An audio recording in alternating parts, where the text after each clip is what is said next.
লাগবো না, তোমরাই বাজাও। Thank you.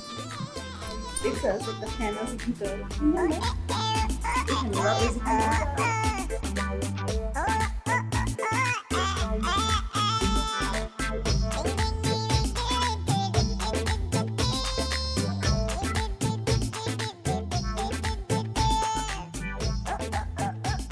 আল্লাহ রে, বাড়ির পাশে শ্বশুর বাড়ি না হইলে শালি এসে এরকম বাসর করে ঘুমাইতে পারতো না।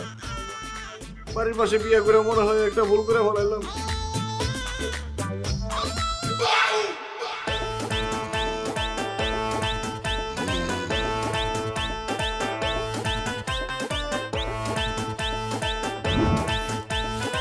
মাইয়া যেন মানুষের ঘরে না হয়। আল্লাহ গো আল্লাহ, সারাদিন খাই বৈশা বৈশা। এই যে মাটাতে ঝাড়ু দিতেছে, তা ঝাড় দিতে পারো না একটু? মার কাছ থেকে নিয়ে ফাজিল কোথাকার।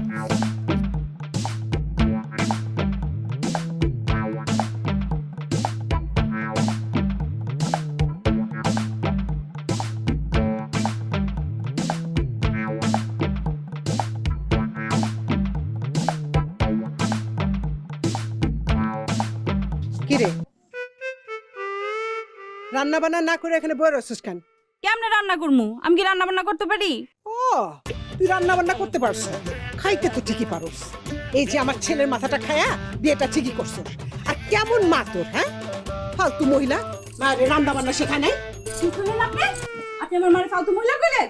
অক্ষুনি আমার মারে ডাকে আমি সব কয়ে দিতেছি। আরে মা, ও মা, মা গো, শুনে যাও না। আরে কি হয়েছে আমার মাইয়ার? মামা করে ডাকতেছে। এই কি ব্যাপার শারমিন, সকাল সকাল তোমার আম্মারে ডাকতেছো কেন? তুমি কে ডাকতেছি? আমার মা এলেই বুঝবা। ও মা, কি হয়েছে আমার মাইয়া ডাকতেছে কেন আমারে? কালকে বিয়ার কিছু মাস আর আজকে মাইয়া ডাকতেছে আমারে। মা, কি হয়েছে মা?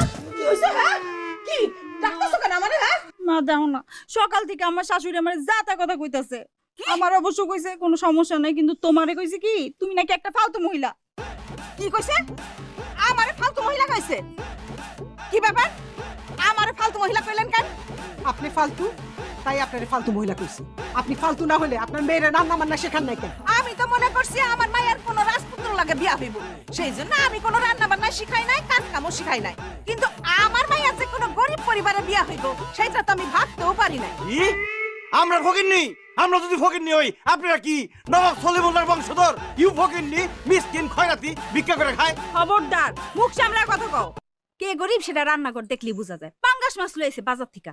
পাঙ্গাস মাছ কারা খায়? গরিব ফকিন্নিরা খায়। পাঙ্গাস মাছ ফকিন্নিরা খায়? তাও তো আমরা মাছ খাইতেছি। তোমার আব্বার দেখছি কালকে বাজার করতেছে, সে তো মাছ মাংস কিছুই কিনতে পারে নাই, পাট শাক নিয়ে যাইতেছে।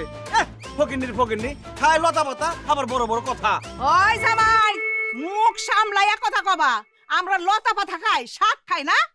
মাছ মাংস পোলাও কোরমা খাইতে খাইতে নাড়ি জইলা গেছে। ডাক্তার নিষেধ করছে এইগুলা খাইতে, সেই জন্য আমি ওর বাপরে বলছি যে শাক সুক কিনা নিয়ে আসো, বুঝছো? আর তোমার মায়েরে সাবধান করে দাও, আমার মাইয়ার লাগে যেন এইরকম রাইগা রাইগা কথা না বলে, বুঝছো? আর রান্না বান্না এগুলো আমার মাইয়া করতে পারবে না, ঠিক আছে? দেখছস, লাট সাহেবের মায়া বিয়ে করে আনছস, তারে দিয়া কোনো কাজই করানো যাইব না। এই জন্য কইছি পাশের বাড়ির মায়েরে বিয়া করিস না। এই যে দেখ, কিছু কইতে না কইতেই বউয়ের মা এসে হাজির। আমারও সাফ সাফ কথা, এই বাড়িতে খাইতে হইলে, থাকতে হইলে, রান্না বান্না সহ সব কাজ করতে হইব। আর যদি না পারে তাহলে এই বাড়িতে থাকার দরকার নেই। ঠিক আছে, থাকলো না আমার মাইয়া আপনার বাড়িতে। এই শারমিন, চল আমার লগে চল, এই বাড়িতে থাকতে হইব না। আমাদের কি খান পরনের অভাব আছে নাকি? না না না না আম্মা, শারমিনটা নিয়ে যান না। কালকে মাত্র বিয়ে করছি, আজকে যদি আমার বউরে আপনি নিয়ে যান তাহলে আমার মান ইজ্জত কিছুই থাকবো না। শারমিন, তোমার কোনো কাজ করার দরকার নাই। কি কইলি? বউয়ের রান্না বান্না করবো না, কাজ করবো না? তো করবো কাদা? আমি জীবনেও না।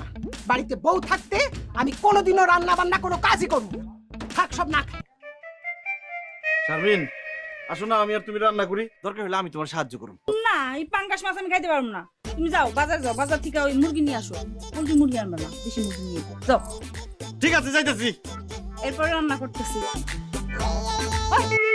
বিয়ের আগে কত করে কইছি আমার লগে বইয়া বইয়া একটু রান্না বান্না শেখ। না, রান্না বান্না শিখবো না, একদম সারা পাড়া ড্যাং ড্যাং করে ঘুরে বেড়াইবো। যদি তখন রান্না শিখতিস তাহলে ওরা কি আমার এতগুলা কথা শুনাইতে পারতো? না তোরে এত কথা শুনাইতো? এখন যদি কোনো কিছু হয় না, আমার আর ডাকবি না, তুই নিজে নিজে সবকিছু করবি। তাহলে কারে ডাকবো? জানি না, নিজেদেরটা নিজেরা ইয়ে করবি।